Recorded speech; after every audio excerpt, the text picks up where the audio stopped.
Lo que quiere el gobierno de Cuba es crédito, nadie le da crédito. Ellos le pueden comprar a 190 países. Sin embargo, de Estados Unidos, es Estados Unidos, Cuba. Pero no le impide a Cuba que le compre a 180 y pico países lo que quiera. Al momento de salir de Cuba, lógicamente con la experiencia de una dictadura puesta, ¿vos ya sabías, imaginabas, vislumbrabas, sospechabas que todas las experiencias socialistas a lo largo de la historia habían terminado en gravísimas violaciones a los derechos humanos? ¿Tenías esta concepción?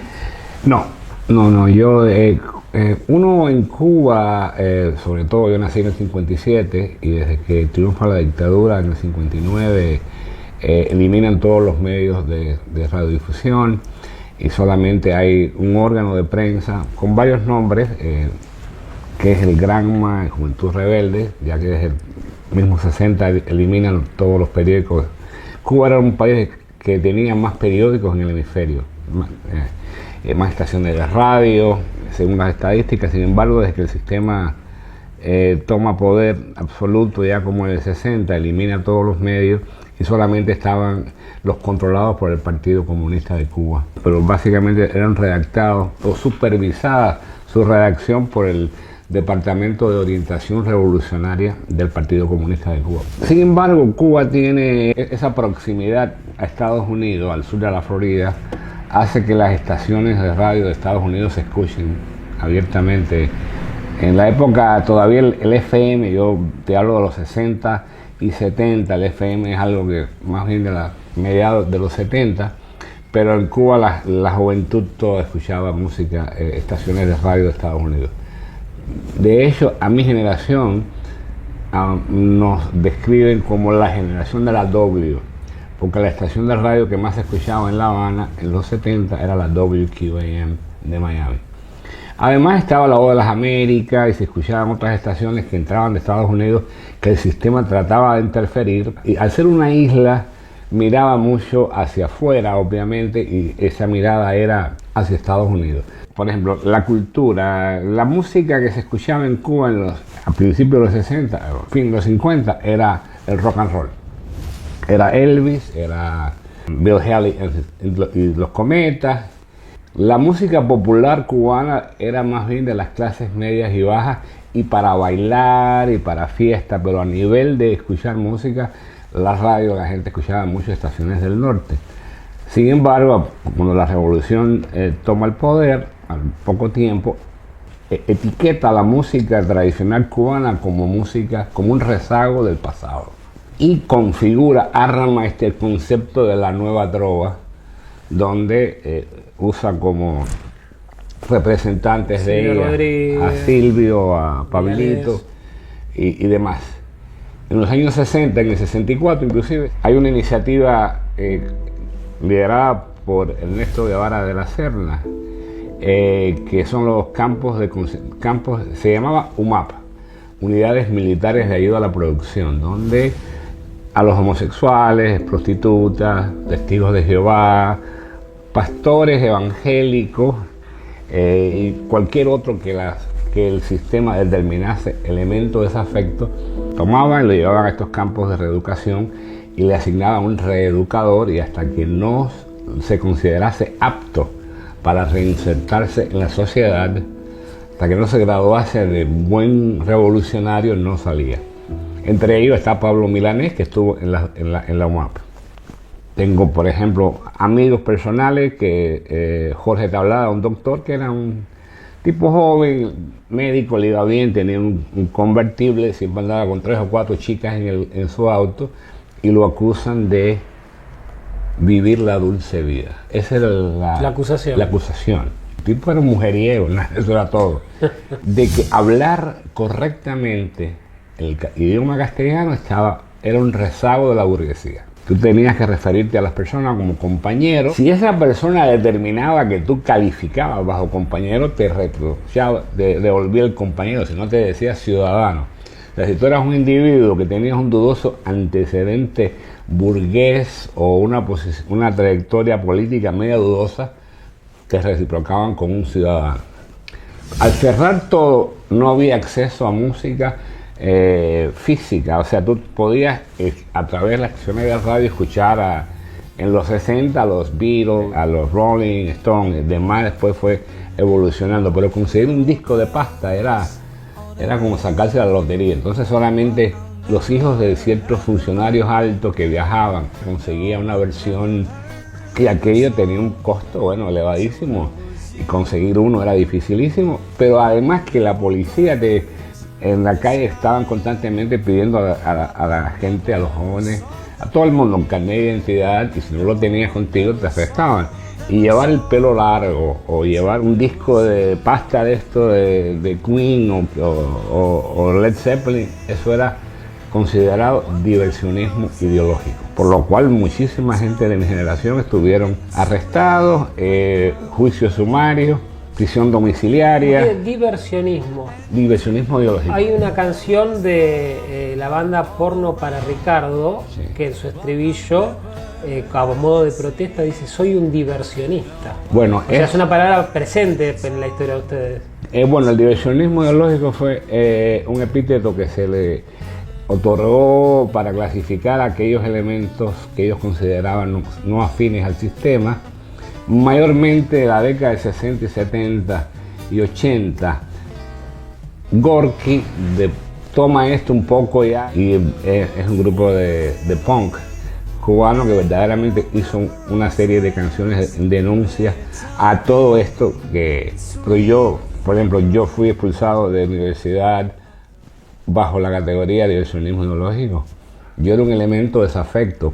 En Cuba, escribirse con el exterior, leer un libro que no fuese lo que te dictaba el sistema. Había librerías donde encontrabas las obras completas de Marx o de Engels o una serie de escritores que nadie lee, no sé, ni en la Unión Soviética. Eso era lo que estaba disponible para la lectura. El marxismo eran clases obligadas en la enseñanza media, el ruso era obligatorio, y así para muchos de nosotros no nos identificábamos con la música impuesta, que era o la nueva trova, que era sencillamente esta música comandante, la revolución, todo este teque político orgánico del sistema, porque todos eran tentáculos que salpicaban su trabajo con alguna que otra poesía, con un tema no político, pero eran estrictamente embajadores del sistema. La revolución desde el principio se enfoca mucho en desarrollar la industria musical y sobre todo la industria del cine. Cuba nunca tuvo un cine bueno porque Cuba tenía mucha televisión, entonces el cine bueno de los 40 y 50 se hacía en Argentina y en México, en español. Durante la revolución se concentraron mucho en desarrollarla porque eran elementos de propaganda, claro. Eran panfletos propagandísticos, que es lo que es muy poco lo que se puede rescatar que haya sido producido en el periodo de la dictadura. ¿De quién es este libro? ¿De quién es este libro? Es nuestro. ¿Tuyo? Es nuestro libro. Y quien no haya leído este libro es un ignorante.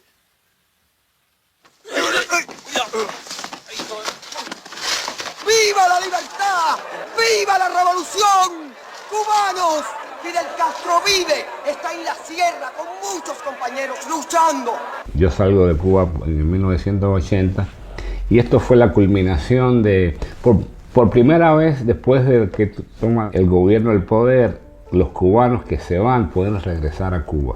En la administración Carter hubo un intento de Carter de acercarse al gobierno cubano y el gobierno cubano permitió que cubanos ya establecidos en Estados Unidos regresasen a Cuba de visita a ver a sus familiares. Para los que estaban en Cuba, los que se habían ido eran unos pobres seres que fracasaron, que le iba mal, el sistema te decía que los perros los mordían, que eran pordioseros, y cuando estos gusanos regresan a Cuba, el impacto es enorme porque todos llegan llenos de colorines y de trapos y de maletas y de regalos, y los gusanos vienen ya en forma de mariposas Y esto causa un cuestionamiento importante en toda Cuba, porque como me di cuenta que caramba, nos equivocamos, debimos habernos ido, esto no sirve. Eso causa un malestar y ese malestar se consolida con la embajada de Perú en el principio del 80 y que eso termina saliendo de Cuba 140.000 cubanos hacia Estados Unidos, que es lo que se conoce como el éxodo del Mariel. Porque cada vez que ha habido una acumulación de oposición en Cuba, termina con una explosión y termina yendo una salida. Después fue en los 90, periodo especial, bueno, los balseros en los 90. Y ahora, curiosamente, por primera vez en las últimas 6 décadas, o que yo recuerde alguna vez en la historia contemporánea de Cuba, espontánea y masivamente un día comienzan a protestar la gente y enunciando puntualmente, pidiendo libertad, diciendo que perdieron el miedo. ¡Abajo la dictadura! ¡Abajo Castro! El sistema y los sistemas que lo apoyan siempre mantienen el relato del bloqueo económico y Cuba potencia médica, que no hay más lejos de que todo sea un mito, ni existe un bloqueo, hubo un bloqueo naval cuando la crisis de octubre, cuando los misiles estaban en Cuba y el bloqueo fue retirado una vez Khrushchev sacó de Cuba los misiles, se acabó el bloqueo. Hay un embargo económico. ¿Y qué cosa es el embargo económico?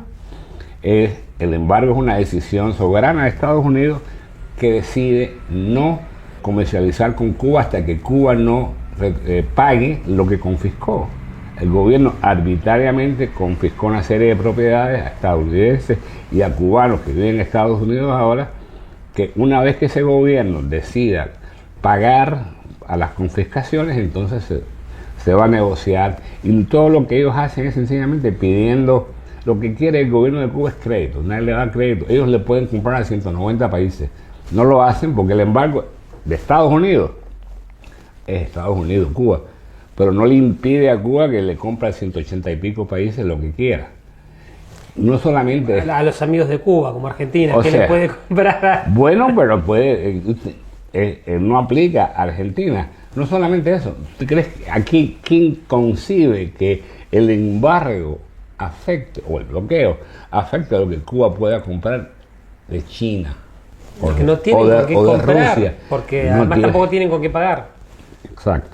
Pero es un arma muy potente que ellos utilizan para solidificar esta idea del pobre golpeado por el imperio del norte.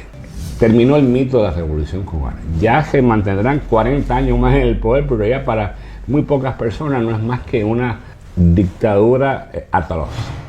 Y la gente perdió el miedo. En Cuba tú no veías eso, tú jamás viste. Lo que yo más vi en Cuba, inclusive monitoreando Cuba después que me fui, es 8 o 10 personas con las damas de blanco, unas señoras familiares de presos políticos exigiendo su liberación con una flor y que la gente las apedree. El pueblo enardecido. Esa gente que ellos manejan también y le llaman el pueblo enardecido. Sin embargo, esta vez fue el pueblo quien salió a la calle y ellos no sabían. Y hay decenas de imágenes de policía golpeando y vulnerando ahí, entrando en casa, asesinando a sangre fría. O sea, vimos la esencia verdadera del sistema en las últimas 3 semanas, después del 11 de julio. Uno de los grandes problemas, Argentina está muy lejos y nunca tomó en serio a Cuba. Estados Unidos nunca tomó muy en serio al sur. Entonces nunca pensaron que esta islita, que está tan bien ubicada geopolíticamente, porque detrás de Cuba no es que sea Cuba, es que Cuba maneja a Venezuela y exporta, pero detrás de Cuba está Rusia y está China. Y antes estaba la Unión Soviética, o sea, no es Cuba solamente. Cuba es como el Vaticano del hemisferio para diseminar los planes pero hay planes muy concretos para exportar el modelo, como se ha aprobado desde el año 59. El mismo Tata Joffre hizo un trabajo muy bueno sobre la penetración cubana desde el 59, cómo ha sido clave en preparar, desarrollar movimientos guerrilleros en todo el hemisferio. Además, yo creo, para mi tesis personal, creo que el gobierno de Fidel Castro no llega al poder por la guerrilla. La guerrilla en Cuba participó en varias escaramuzas. Quien hace que se retire el dictador Fulgencio Batista es el pueblo y los dirigentes estudiantiles sobre todo de las ciudades principales, que combatían en la lucha urbana a la dictadura de Batista y Estados Unidos. Son las dos fuerzas que hacen que Batista, el régimen de Batista, llegue al fin. Después Castro se proclama, ahí no se ganó una guerra, hubo un vacío de poder y él se autoproclama ganador de esta fase, y es lo que le llaman el triunfo de la revolución. Pero después ellos como el Che Guevara, se creyó de verdad el cuento de que su estrategia y su capacidad de estratega militar le había permitido llegar por eso hizo los papelazos que hizo en el Congo, y por eso salió como salió de Bolivia. Pero después del 90, de la Unión Soviética, la estrategia cambia y comienzan a leer menos a Marx y a leer más a Gramsci, y a conquistar con guerrilleros ideológicos, que es lo que tienen y es lo que han invertido históricamente el sistema cubano, y exportando el mito y conquistando las universidades. Desde que ellos determinan que tú tienes el potencial de en un momento dado ser un agente de influencia, ellos invierten en ti a una etapa muy temprana, y por eso es el éxito que han tenido en difundir, en propagar este mito, que ahora está llegando a un momento. Si Cuba se libera, cambia el hemisferio, y por eso es que tanto la defienden todos los países estos que de una forma u otra se identifican ideológicamente, países no, gobiernos que se identifican con Cuba, como son Venezuela, Nicaragua, los movimientos de izquierda del hemisferio y el gobierno de Argentina. Así que por eso es clave, yo creo, atacar, primero desenmascararlo y después tratar de evitar de que se siga propagando. Aquí en Argentina mismo está lleno, hay muchos cubanos que tienen la residencia en Argentina, pero que tienen el permiso de residencia exterior de Cuba.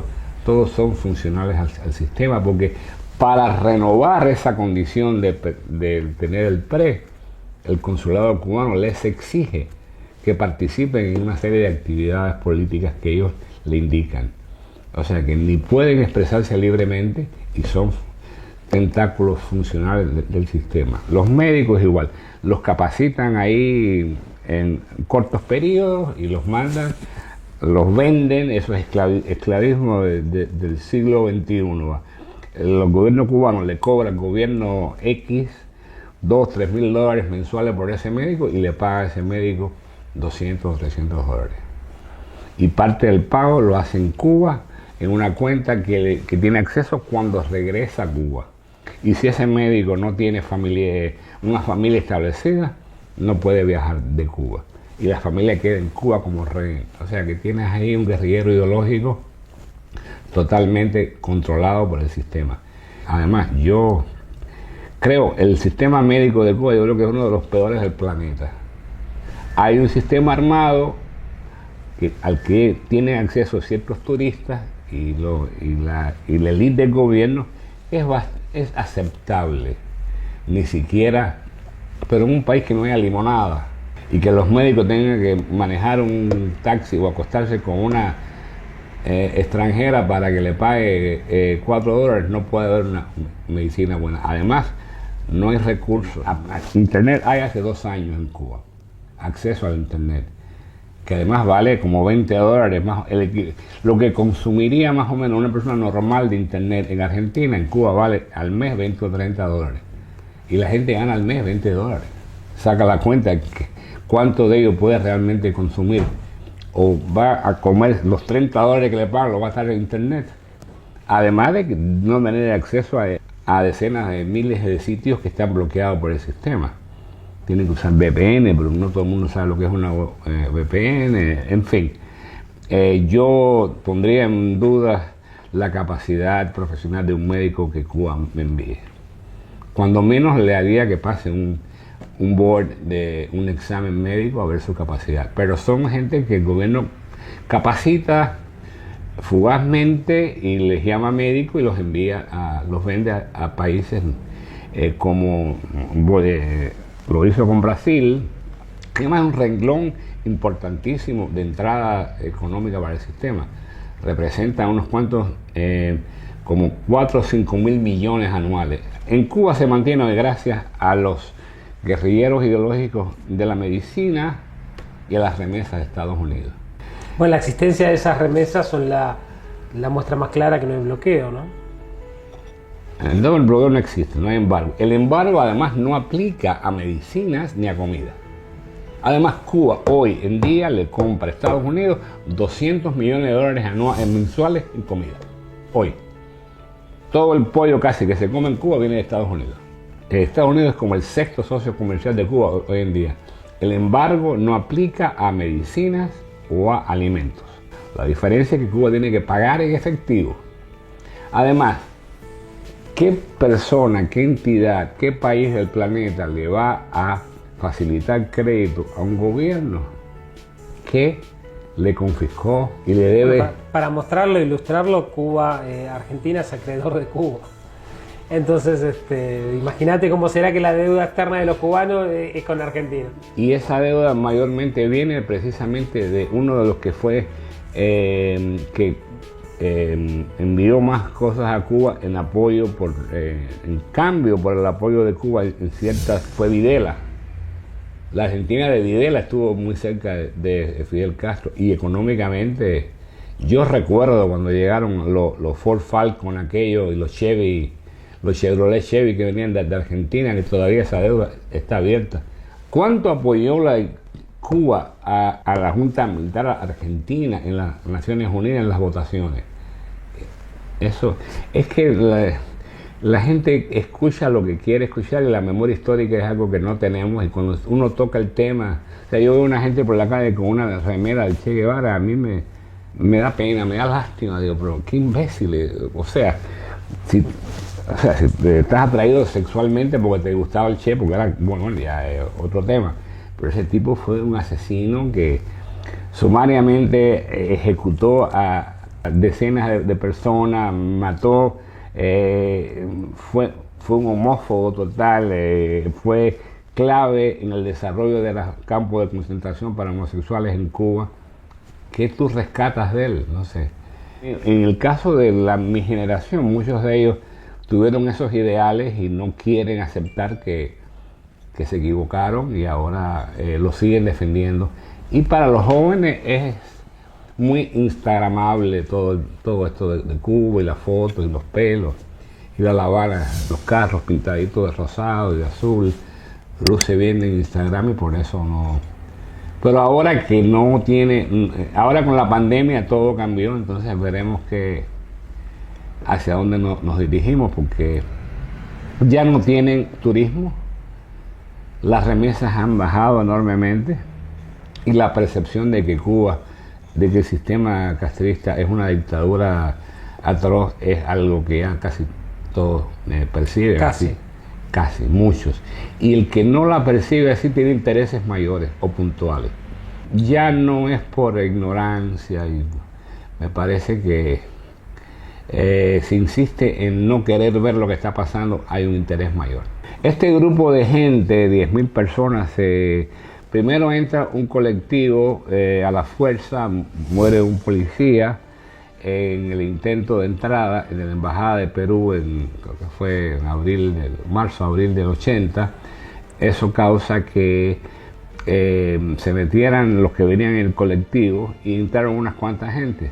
Esa misma tarde-noche Fidel Castro habló y dijo que vivíamos en el país más libre de la galaxia, ni siquiera del hemisferio, no, de la Vía Láctea.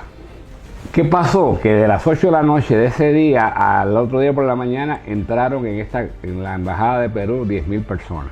Se entraron en el segundo piso, en el tercer piso, encima del árbol, y de pronto aquello se convirtió en una crisis internacional con toda esta gente hacinada en la embajada. Entonces pasaron varios días y finalmente el gobierno de Estados Unidos, presidente Carter, dijo: a los hermanos cubanos los recibiremos con los brazos abiertos. Y entonces eso hizo que decenas de cubanos fuesen de Cayo Hueso y de Miami a el puerto del Mariel a buscar a sus familiares. Entonces, ¿qué pasa? El gobierno cubano decidió vaciar las cárceles si alguien iba a buscar, no sé, a 5 familiares, lo obligaban a que se llevase 2 o 3 que no eran familiares, y que eran esta gente, o eran estos que estaban en la embajada, o eran estos expresidiarios. ¿Qué pasa? Las cárceles las vacían, en las cárceles habría 5 o 6 mil gente presa, 8 mil gente presa. Entonces la gente quería irse, pero no tenían las posibilidades de irse. Había que ir en su barrio a la policía y decir, mira, yo me quiero ir. Entonces ahí te sacaban los antecedentes penales, y si no tenía, entonces la gente empezó a comprar. Porque si tú no tenías antecedentes penales o tenías, no sé, te habías robado un pollo una vez, no calificabas para que diesen el permiso de salida. Entonces ahí empezaron a venderse certificados de antecedentes penales falsos. Por ejemplo, gente que decían que habían matado, que eran homosexuales agresivos, que le caían a mordida a los niños. En el caso mío yo traté, yo dije que yo me quería ir, y me dijeron que no, que todavía no calificaba, me hacía falta un poquitico mejor, y entonces regresé y me compré otro, como es un psiquiatra ahí buenísimo, y ya con este sí pude calificar. Entonces, ¿qué pasó? Que a toda esta gente que ellos determinaban, le daban el ok para irse, le entregaban un pasaporte y un salvoconducto, como si hubiera estado en la embajada de Perú, donde habrían unas 8 o 10 mil personas. Sin embargo, se emitieron 150.000 salvoconductos para confundir a las autoridades americanas. Ver quién recibían, para ver, no sabían quién recibían. Claro. Y ¿cómo saliste rotulado vos de allá? Yo conseguí una cartica de esquizofrénico, paranoico, homosexual, y con algunos, mal, era bastante, porque mi familia fue a buscarme, pero no los dieron. Entonces, de toda mi familia, nada más dieron a 2 personas, a una prima mía y a una tía mía. Entonces, mi mamá y yo y mi hermano nos quedamos. Entonces, yo por mis medios intenté pero yo me acuerdo, la gente iba y le decía, sí, yo soy tortillera y me gustan las niñas de 4 años y maté a mi abuela. Y no, mi hijita, no, a ver, ¿dónde? ¿Puedes probarme eso? No. Próximo. Inclusive, cuando yo voy al proceso mío, me toca ir a un lugar donde habían varias mesas, y una mesa estaba dedicada, por ejemplo, esta mesa era comité militar. Todo cubano que tenga más de 17, 16 años, creo que tiene que ir al servicio como colimba, le dicen aquí. Pero había gente que quedaba exento por una cosa médica o puntual. Entonces, ese comité, esa mesa determinaba, a ver, tu carnet de identidad, ¿por qué tú fuiste al servicio militar? No. ¿Por qué no? Bueno, yo quería ser peluquero, entonces, cuando yo quería ir, pero no me aceptaron. Entonces, había que a cada mesa probarle que tú eras verdaderamente un elemento desafecto. Y el carnet de identidad tenía varias secciones donde te actualizaban escolaridad, trabajo, comité de defensa de la revolución y estatus de si ibas o no al servicio. Entonces ahí yo llego a una mesa, yo con este personaje actuando lo de que no era yo, y la de la mesa me conocía y sabía que yo no era estaban 2 personas ahí. Ella se llama Ana Rosa, me acuerdo como si fuera hoy, y empiezo yo con mi perfume, no porque sí, yo me quiero ir porque esto, que la peluquería es mi vida, yo he tratado aquí, pero no me dejan. Entonces, y esta muchacha estaba riendo para adentro, pero ella era una oficial de la policía, era una gente de confianza en ese momento, que está en Miami hace 30 años, obviamente, porque toda esta gente van cayendo poco a poco, pero ella pudo haber dicho, no, yo lo conozco y él no es así. No lo hizo, y siempre se lo agradeceré. Que si te pasaban de mesa en mesa y al final te decían, ok, espere su salida que le avisaremos. Y así fue, así salí el 19 de mayo, llegué a Estados Unidos, y fue para mí el nacer. Y agradezco cada día de mi vida haber salido de esa pesadilla. Tuve años que soñaba que estaba en Cuba y que me iba, que no me dejaban ir.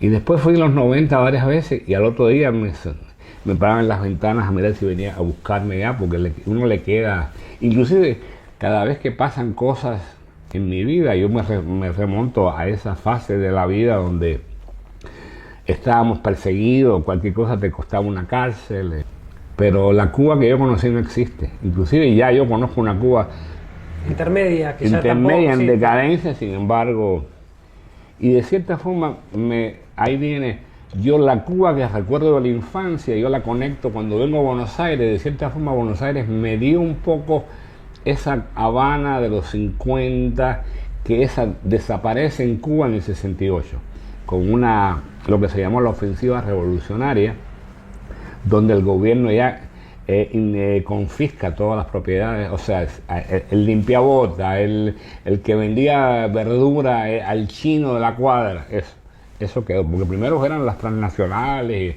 pero fueron bajando hasta que llegaron al chino de la esquina, a la dulcería, y fue algo muy malvadamente hecho. Por ejemplo, digamos, tu familia tenía una dulcería, ¿no? Y era de tu bisabuelo que la fundó, vino de Italia, no sé, de Ucrania, y hace los dulces al estilo allá, y hay una tradición familiar gastronómica y repostera, y después tus padres, y después tú, y ahora viene el gobierno y confisca tu dulcería. Se te pone al que limpia el piso de administrador, o de maestro dulcero, ¿verdad? Que él sabe de dulce lo que sabes tú y te pone a ti, el dueño, a limpiar el piso. A los 4 meses o 3 meses aquel negocio no funciona porque ahí se pierde. Pero la gente piensa que el caso de Cuba fue un desastre económico por el mal manejo. No. Es un desastre económico por el buen manejo. Porque el plan era destruir la economía.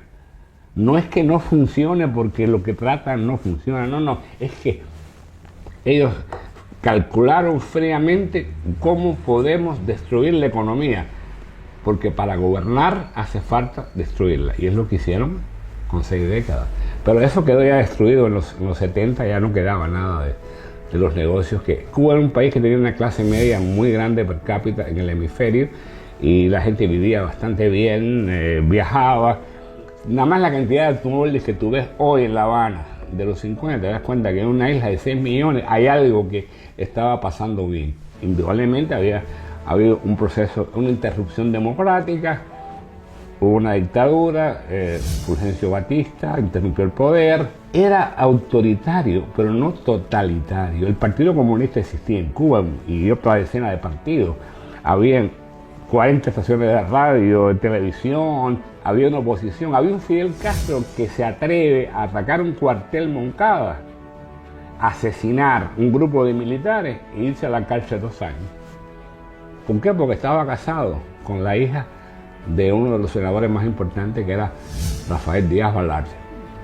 Y Batista, a quien entre otras cosas le contribuye a su luna de miel en Nueva York de Fidel Castro, Batista indulta a Fidel Castro. O sea que había un dictador porque interrumpe y llega al poder no por una vía democrática, pero en Cuba no hacía falta otra cosa que no fueran elecciones libres y regresar a la democracia, pero no destruir el país y hacerlo lo que hicieron. Pero bueno, su objetivo fue logrado. Castro viene de un lugar que cuando llega a La Habana lo rechaza y él destruye a esa. Fue una guerra personal contra la sociedad que lo rechaza, y finalmente se convierte en su dictador y la destruye. Y el que ve una foto de Cuba de ahora y del 59 son 2 países distintos, y un país que nunca más será como fue. Para mal o para bien será otra cosa, pero el país que fue un país que fue producto de siglos de evolución, y el país que es el país de casi un siglo de destrucción.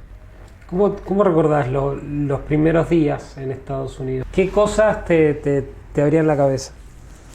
El aire acondicionado de los autobuses, de los colectivos, era algo que me fascinaba. Venía de un calor enorme. Bueno, yo llegué, estuve en Nueva York, Miami no llegué de inicio, fui directo a Pensilvania, ahí fui a Nueva York, de ahí me enganché con otra historia. Había conocido a Billy Joel en La Habana un año antes, que fue a un concierto a Cuba. Y entonces nos hablamos cuando llegué allí y él estaba en el tour de Glass Houses.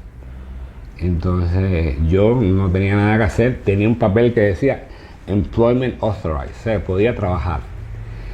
Y me enganché en el tour Glass Houses y fuimos a varias ciudades a yo cargando instrumentos y estar en el tour ese como por varias ciudades. Cuando llegan a Los Ángeles ellos siguen para Japón y yo no tenía permiso de salida, tenía un papel nada más que entonces me quedé en Los Ángeles y ahí empecé a trabajar y no me gustó Los Ángeles, fui a Miami, no me gustó Miami. Estaba buscando el sueño americano ese que yo no, en Miami no lo era.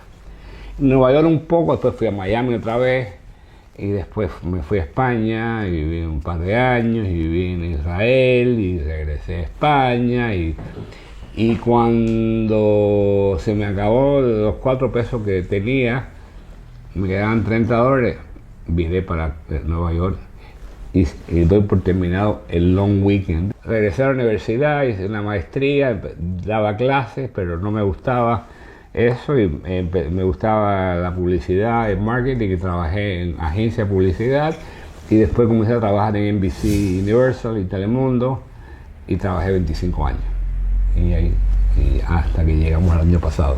¿Y por qué Argentina? Porque vine una vez hace 20 años y te digo, me sentí en La Habana que yo imaginaba. La Habana que fue, no sé, cuando yo me iba a la ópera, al café La Ópera, de Corrientes y Callao, no sé, o al café Tortoni, esos cafés, esas confiterías las habían en La Habana, desaparecieron. Entonces para mí fue una continuidad de la infancia, ese reencuentro. Y además, a nivel interpersonal, encontré unos códigos sociales muy parecidos a los que yo tengo, que ya no existen ni en Miami ni en Estados Unidos. Se perdieron porque eran típicos de una generación que está totalmente esparcida por el globo. Nunca estuve activo en la cosa política ni demás, porque nunca me identifiqué con ningún grupo del exilio de cubanos y me conecto con la política, con el movimiento liberal a través de Tucumán, a través de Federalismo Libertad, a través de Sebrelli, que nos presentó a mí con a José Guillermo. Bueno, yo creo que en el tópico de derechos humanos, Cuba es quizás el único país en el mundo donde andar por la calle con la Declaración de Derechos Humanos es un delito. Cuba aunque es signatario de la Declaración de Derechos Humanos, es algo que se ha perseguido desde el principio de la revolución. En Cuba, inclusive, los grupos de protesta que maneja el gobierno, este pueblo enardecido, inclusive le gritan a la gente un insulto a las personas, es decirle, estos son defensores de los derechos humanos. Es como idea, estos son asesinos, ¿no? En Cuba, defender los derechos humanos es un crimen, es un delito. Y proclamarse sencillamente defensor de ellos lo hace un delincuente, lo hace un disidente. Y muchísima gente han estado presas en Cuba y están presas hoy en Cuba por defender los derechos humanos.